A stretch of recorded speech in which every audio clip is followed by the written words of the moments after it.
Bienvenue à cette deuxième vidéo de démonstration de IBM Planning Analytics. Nous allons jouer le rôle d'un responsable commercial qui doit ajuster ses forecasts.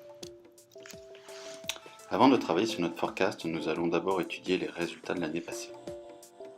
Notre entreprise vend des téléphones, des ordinateurs et des tablettes sur différentes régions et sur différents canaux de distribution.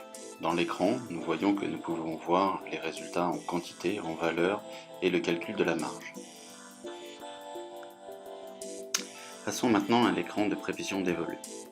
Cet écran est constitué d'une grille permettant de saisir des chiffres et d'un graphique permettant de voir l'impact.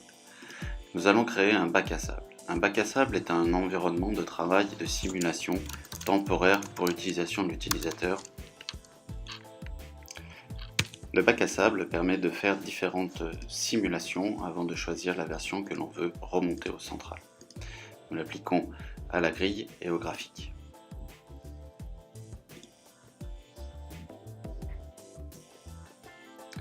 Nous allons à présent ajuster nos prévisions de volume de vente sur certains produits. Imaginons que nous allions vendre 1850 téléphones 16 Go au mois de janvier. Les cellules en bleu montrent l'impact des valeurs que j'ai saisies. On peut travailler à la cellule fine ou on peut travailler au niveau agrégé. Disons que je me fixe un objectif de 26 000 sur le total de l'année pour les 32 Go. Il nous est aussi possible de travailler par exception. Imaginons que je veux garder cet objectif de 50 000 sur l'année sur les 4G. Donc je vais verrouiller cette cellule via cet écran de retenue. Mais je veux faire une augmentation en valeur de 10% sur mes 16 Go. À ce moment-là, la solution recalcule les volumes de 32 Go pour atteindre mon objectif de 50 000 au total. Nous avons vu que la solution mettait en évidence les cellules impactées sur notre grille à chaque saisie. Elle le fait sur tous les écrans qui sont à ma disposition pour les calculs qui s'enchaînent. Exemple sur le calcul de la marge. Modification des volumes entraîne un impact sur la marge. Si je regarde au niveau du compte de résultat, c'est la même logique. Mes ventes ont eu un impact sur mon chiffre d'affaires et sur le résultat d'exploitation.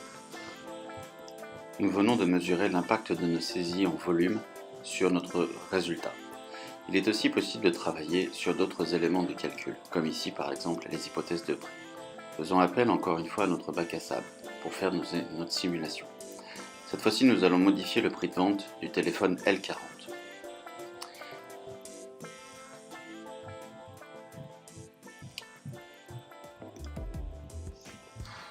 Imaginons maintenant que nous souhaitons vendre notre téléphone à un prix de vente de 225 au lieu de 219,52 sur l'ensemble des mois de l'année. J'impacte ma saisie. Et si je reviens sur mon écran de prévision des volumes, je vais pouvoir voir l'impact en termes de chiffre d'affaires de ma saisie sur mes téléphones L40. Quantité pour passer au chiffre d'affaires.